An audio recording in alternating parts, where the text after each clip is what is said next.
Welcome back to your YouTube channel economics आसान है। Guys, आज हम डिस्कस करने वाले हैं working of investment multiplier. Investment multiplier क्या होता है, कैसे उसको न्यूमेरिकल सॉल्व करेंगे, तो उसकी वीडियो मैं ऑलरेडी बना चुकी हूँ, उसका लिंक मैं तुम्हें आई बटन पे दे दूंगी। गाइस, बात करें इन्वेस्टमेंट मल्टीप्लायर की, तो वर्क किस तरीके से करता है, इसमें एग्जाम में क्वेश्चन आता है, इंपॉर्टेंट टॉपिक है, तो डिटेल में डिस्कस करते हैं।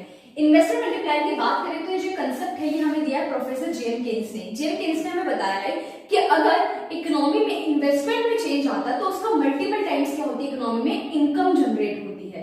तो इन्वेस्टमेंट मल्टीप्लायर को हम रिप्रेजेंट करते हैं के से। फॉर्मूला क्या होगा हमारे इसका फाइंड करने का, change in income upon change in investment, की इन्वेस्टमेंट का कितना टाइम्स क्या हो इकोनॉमी में नेशनल इनकम जनरेट हुई है, दैट इज इन्वेस्टमेंट मल्टीप्लायर। और कैसे निकालेंगे के को, 1 upon 1 minus MPC. 1 minus MPC क्या होता है, एमपीएस। तो एक और फॉर्मूला हमारा बन जाता है 1 अपॉन एमपीएस। अब के की वैल्यू क्या करती है, एमपीसी के साथ डायरेक्टली वेरी करती है। अगर एमपीसी की वैल्यू बढ़ेगी तो के की वैल्यू भी बढ़ेगी, एमपीसी की वैल्यू कम होगी तो के की वैल्यू भी कम होगी।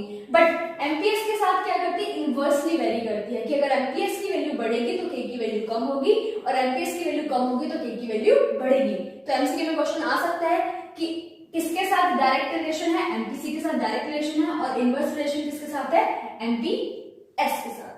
समझ में आया। अब ये जो हमारा कंसेप्ट है ये based on one person expenditure is another person income, कि एक का खर्चा दूसरे की इनकम होता है। इसी वजह से जब इकोनॉमी में इन्वेस्टमेंट में चेंज आता है तो उसका मल्टीपल टाइम्स इकोनॉमी में इनकम जनरेट होती है। ठीक है, फॉर एग्जांपल के लिए मैंने 10 रुपए का बिस्किट खरीदा, तो वो मेरा 10 रुपए का एक्सपेंडिचर है, बट उस शॉपकीपर की क्या है, 10 रुपए की इनकम है। तो एक का खर्चा दूसरे की इनकम होता है, इसी वजह से इकोनॉमी में जब इन्वेस्टमेंट होती है तो उसकी मल्टीपल टाइम्स इनकम जनरेट होती है। तो यही वर्किंग हमें इन्वेस्टमेंट मल्टीप्लायर की पढ़नी है। किस तरीके से हम टैबुलर फॉर्म में इसको रिप्रेजेंट करेंगे, एक बार इसको देख लेते हैं। यहाँ पे ले लिया है राउंड्स, चेंज इन इन्वेस्टमेंट, रुपी करोड़ में हम सारी वैल्यूज ले रहे हैं, change in income, change in consumption, change in saving. Change in consumption कैसे निकालेंगे हम, चेंज इन इनकम को मल्टीप्लाई कर देंगे एमपीसी से, क्योंकि एमपीसी हमें यही बताता है कि चेंज इन इनकम का कितना पार्ट में क्या कर रही हूँ, कंज्यूम कर रही हूँ। और चेंज इन सेविंग कैसे निकालेंगे, चेंज इन इनकम को मल्टीप्लाई करेंगे एमपीएस के साथ। अब ये जो एमपीसी की वैल्यू है वो मैंने ली है 0.90। अब MPC plus MPS equal to 1 होता है, तो 1 माइनस 0.90 करेंगे तो एमपीएस की वैल्यू कितनी आ गई, 0.10। सारी वैल्यूज रुपी करोड़ में ले रहे हैं। अब ये जो वैल्यू है ना एमपीसी की, और बात करें इन्वेस्टमेंट कर रहे हैं हम 100 की, तो ये वैल्यू हो सकता है तुम्हारे क्वेश्चन में मेंशन हो, या फिर हो सकता है तुम्हें बोल दे कि किसी भी हाइपोथेटिकल एग्जांपल लेके working of investment multiplier explain करना है, तो तुम कुछ भी एमपीसी की वैल्यू और इन्वेस्टमेंट की वैल्यू ले सकते हो। अदरवाइज जो क्वेश्चन मेंशन होगी वही लेनी पड़ेगी। समझ लो किस तरीके से वर्क करता है। फर्स्ट राउंड में हमारी इन्वेस्टमेंट है 100, तो मान लो गवर्नमेंट ने एक रोड बनवाया, तो 100 करोड़ का उसके ऊपर एक्सपेंडिचर करा, तो इनकम कितनी जनरेट हुई होगी, 100 करोड़ की। जितना एक्सपेंडिचर उतनी ही इनकम जनरेट होगी, क्योंकि one person expenditure is another person income. तो 100 की क्या हुई है, इकोनॉमी में इनकम जनरेट हुई है।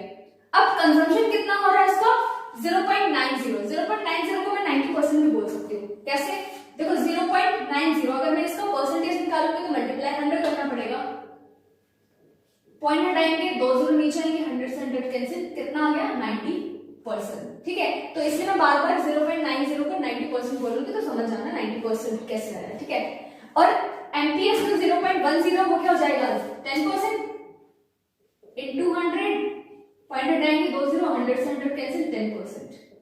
समझ में आया। अब देखो कितना कंजम्पशन होगा इनकम का, 90%। तो 100 पे 90% कितना होगा, 90, और 10% कितना होगा, 10। अब ये जो कंजम्पशन हुआ है, क्योंकि one person expenditure is another person income, तो ये कंजम्पशन किसी की तो इनकम बनेगा ना, तो इकोनॉमी में दोबारा से इनकम जनरेट होगी, कितने से, 90 से। अब ये 90 का अगेन क्या होगा, 90% कंज्यूम होगा जो कि 81 होता है, और 10% 9 सेव होगा। अब ये कंजम्पशन जो करा है ये अगेन किसी की इनकम बनेगी। अब 81 इनकम का 90% 72.90 क्या होगा, कंज्यूम होगा, और 8.10 क्या होगा, सेव होगा। अब ये 72.90 का कंजम्पशन हुआ है, ये अगेन किसी की इनकम बनेगी। अगेन क्या होगा, इसका 90% कंज्यूम होगा, 10% सेव होगा।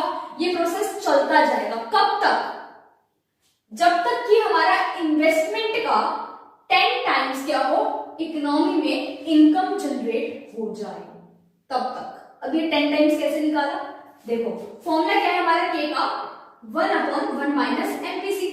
एमपीसी की वैल्यू क्या है 0.90, तो 1/0.10, पॉइंट हटाएंगे 2 0 ऊपर, 0 से 0 कैंसिल, 10 टाइम्स की आ गई हमारी के की वैल्यू आ गई। तो इन्वेस्टमेंट कितनी हुई थी 100 की, तो इन्वेस्टमेंट का टोटल तो 100 ही रहेगा, तो इसका 10 टाइम्स कितना होगा 1000, इसका 90% कंज्यूम हुआ है 900, 10% सेव हुआ है 100। तो क्या करना है, 3-4 राउंड तक इसको बना के दिखा देना, पूरा तो बनाना पॉसिबल है नहीं, ठीक है, 3-4 राउंड तक बना के दिखा देना, देन इसका टोटल कर देना। तो एग्जाम में क्वेश्चन आएगा तो किस तरीके से एक्सप्लेन करना है, सबसे पहले इन्वेस्टमेंट मल्टीप्लायर को डिफाइन करोगे, ठीक है, ये कंसेप्ट किसके ऊपर बेस है, बता देना कि 1% expenditure is another person income, then ये टेबल बनाओगे, उसके बाद ये कैसे 10 टाइम्स वैल्यू आई है इसको फॉर्मूले से सॉल्व करके दिखाओगे, देन इसको एक्सप्लेन करोगे कि जब इकोनॉमी में 100 से इन्वेस्टमेंट हुई है तो इनकम कितनी जनरेट होगी 100 की, उसका 90% क्या होगा कंज्यूम होगा, 10% सेव होगा, जो 90% हमने कंज्यूम करा है वो अगेन इनकम बनेगी, उसका 90% क्या होगा कंज्यूम होगा, 10% सेव होगा, ये प्रोसेस चलता जाएगा जब तक इन्वेस्टमेंट का 10 टाइम्स इकोनॉमी में इनकम जनरेट ना हो जाए। समझ में आया किस तरीके से हम इसको एक्सप्लेन करेंगे। एग्जाम में क्वेश्चन जरूर आएगा इन्वेस्टमेंट मल्टीप्लायर से, या तो हो सकता है वर्किंग ऑफ इन्वेस्टमेंट मल्टीप्लायर पूछ ले, या न्यूमेरिकल पूछ ले, या फिर एमसीक्यू में क्वेश्चन आ सकता है। तो इन्वेस्टमेंट मल्टीप्लायर से जो जो क्वेश्चन बन सकते हैं वो हमने सारे डिस्कस कर लिए। फिर भी किसी में डाउट आता है तो हमसे यूट्यूब पे या फिर इंस्टाग्राम टेलीग्राम पे पूछ सकते हो। सो गाइस आज के लिए इतना ही, मिलते हैं नेक्स्ट क्लास में, थैंक यू।